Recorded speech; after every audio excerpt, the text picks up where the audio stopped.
Продолжаем эфир телеканала новостями к этому часу. В студии Василий Радченко. Здравствуйте. Смотрите в программе. Суточная эпидобстановка улучшилась на 25 случаев по сравнению со вчера. А в столице запустили цех по производству масок. В якутской офтальмологии начали использовать аппарат нового поколения для операции катаракты. Наши айхальские коллеги сняли репортаж с представителями династии Каюров-проводников, которые помогали находить путь искателям месторождений.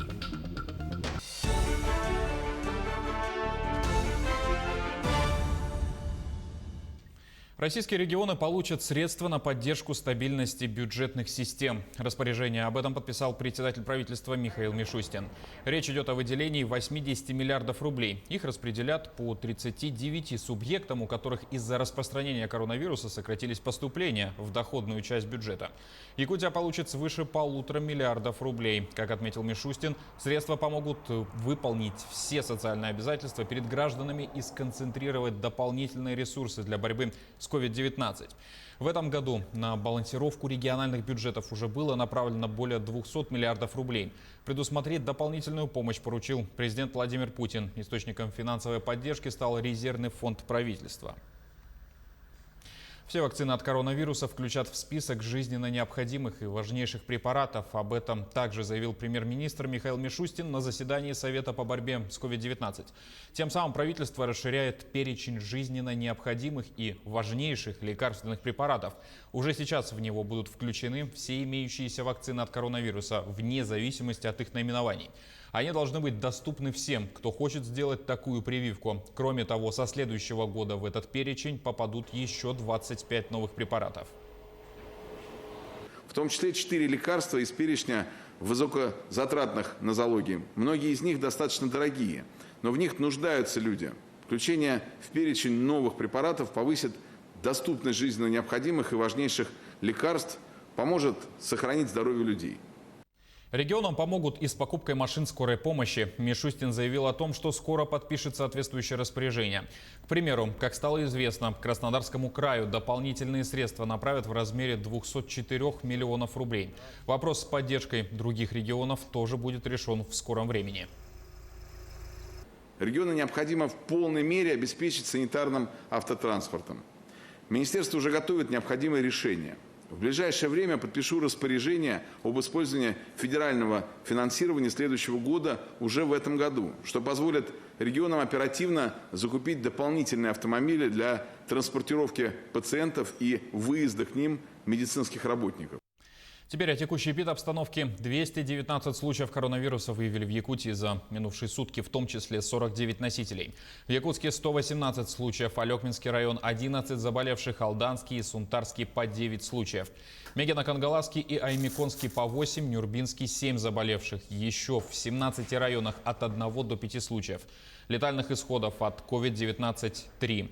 За сутки лабораториями региона проведено почти 2200 исследований на коронавирусную инфекцию. В соответствии с указом главы Республики Саха-Якутия обязательным для граждан является нахождение и изоляция в случае, если выявлены первые признаки острых респираторных заболеваний. Поэтому большинство сегодня выявленных случаев – это как раз случаи, выявленные в результате, в том числе, исполнения гражданами этого указа. Так как каждый случай вызова на ОРВИ рассматривается нашими врачами как случай непосредственно возможного коронавирусного заболевания как такового. Поэтому сегодня непосредственно та система, которая была заложена указом главы Республики Саха-Якутия, показывает свою эффективность. Между тем, цех по производству медицинских масок запустили в Якутске. В день планируют выпускать до 20 тысяч изделий. Процесс полностью автоматизирован. Резиденты технопарка Якутии, компания «Стандарт-14» сообщает, что в цехе соблюдаются все требования безопасности, предъявляемые к производству. Производственные маски будут распространяться по магазинам и аптекам города Якутска. Впоследствии цех должен обеспечить до 30% от потребностей всей Якутии. Если производство в Якутске, то снабжение будет лучшим, качественнее и по дешевым ценам. Востребованность в том, что здесь снижает скорость поставки этих масок, оборудования этого. И она закрывает нужды наших жителей Якутии, наших районов и компаний. 2 десятка человек эвакуировали из горящего дома по улице Рыдзинского в Якутске. На момент прибытия пожарных горела кровля двухэтажного здания и квартиры. В управлении ГО ИЧС Якутска сообщили, что всего в доме 16 жилых помещений, из них 5 муниципальные. Прописаны 61 человек, в том числе 21 несовершеннолетний. На месте находится автобус для обогрева. Жильцы дома пока размещены у знакомых. Решается вопрос об оказании необходимой помощи погорельцам. В Якутской республиканской офтальмологии начали использовать аппарат нового поколения для операции катаракты «Центурион». Больница закупила его еще весной, однако из-за ограничений, связанных с эпидситуацией, опробовать на деле удалось только недавно. Новый аппарат оснащен умной компьютерной системой, считывающей необходимые показатели. Он намного безопаснее предыдущих моделей и позволяет справляться с операциями быстрее. Раньше в среднем на операцию затрачивалось около 15 минут, теперь это время сократилось на треть. Аппарат у нас «Центурион». Мы говорим с вами про факомашину «Центурион» фирмы «Алкон», которая появилась у нас недавно. Закуп вообще-то производился вот в этом году по программе ВМП, высокотехнологичной медицинской помощи. Нам поставили это современное оборудование. Стоимость у него порядка 6 миллионов.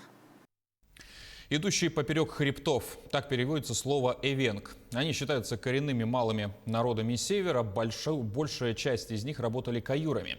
Сопровождали геологов по оленьим тропам к алмазным месторождениям. Об одной из ярких представителей династии оленеводов-проводников. Ирина Балкова. Кругом бездорожье, непролазные буреломы, вся надежда на каюров. Только они знают переходы через сложные участки маршрута. Проводники были и добытчиками пищи в тайге, и хранителями имущества геологов, и помощниками в разбивке лагеря и рубке дров. Каюры научили геологов многим премудростям таежной жизни. При этом сами не знали, что конкретно ищут приезжие. Дорог, непосадочных площадок, без вертолета. Юрий Амосов, житель Оленька, 15 мая в 55-м вместе с родителями уехал работать каюром с геологами 57-й партии. Ее начальник показывал на карте ручьи, к которым нужно было дойти, а отец Юрия планировал путь. Он пролегал в сторону реки с неизвестным тогда названием Верхняя Муна. О том, что именно там нашли месторождение алмазов, каюры узнали лишь спустя 5 лет. Награждаются каюры-проводники Оленёкского и Венкийского национального района, стоявшие у истоков открытия Верхнемунского алмазного месторождения. Юрий Николаевич Амосов. Трудно было летом. Они песком, никаких транспорта не было. Только камни таскали мы на оленях. Вот такие дела были. Вот. Условия жесткие были? Жесткие были, конечно. Продуктов мало было, вертолеты не летали, самолеты не были. Все на транспорт у нас олень был, больше ничего. Каюров называли профессорами тайги. Именно они пробивали первые пути к месторождениям. К сожалению, имена многих проводников-каюров остались за страницами геологических отчетов. В Якутии в их честь возводятся памятники. Так в республике восстанавливают историческую справедливость. Ирина Балкова, Денис Сиротин, телеканал «Алмазный край». Рисование акварелью в России набирает стремительную популярность. В стране насчитывают порядка 70 тысяч людей, которые используют ее в своем творчестве. При этом любой художник скажет, что эта техника одна из самых сложных. Чем акварель заслужила свой праздник, узнаем у Олеси Васевой.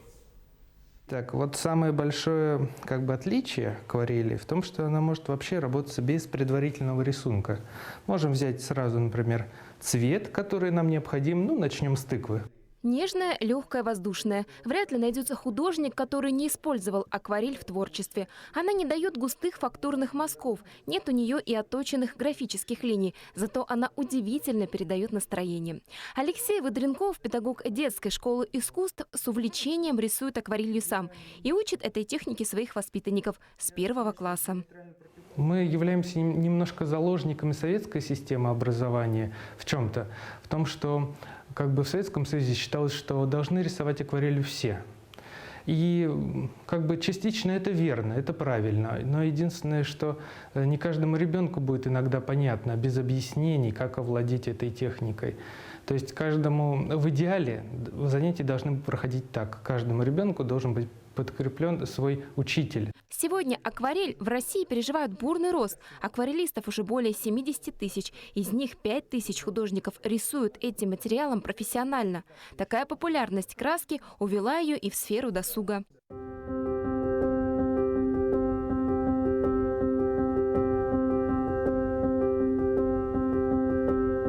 Сегодня популярны художественные классы. Здесь не учат рисовать, а дают попробовать материал и проверить собственные силы. В творческом пространстве Ленском рисуют уже год, но акварелем откровенно побаиваются. На стене среди всех работ только одна выполнена прозрачной акварельной техникой. Зато здесь помогут определиться с выбором материала, если вдруг захочется продолжить опыты с акварельной краской. В магазинах у нас встречаются различные акварельные краски, есть и дорогие, есть и дешевые. В чем же отличие в них? Отличия никакого нет. Состав у всех одинаковый, это просто разница в производителях. Акварельные краски очень капризный материал, он не терпит сомнений. У художников уходит не один год, чтобы перейти с акварелью на «ты», но каждая потраченная минута стоит результата. Олеся Васева, Олег Соснин, телеканал «Алмазный край».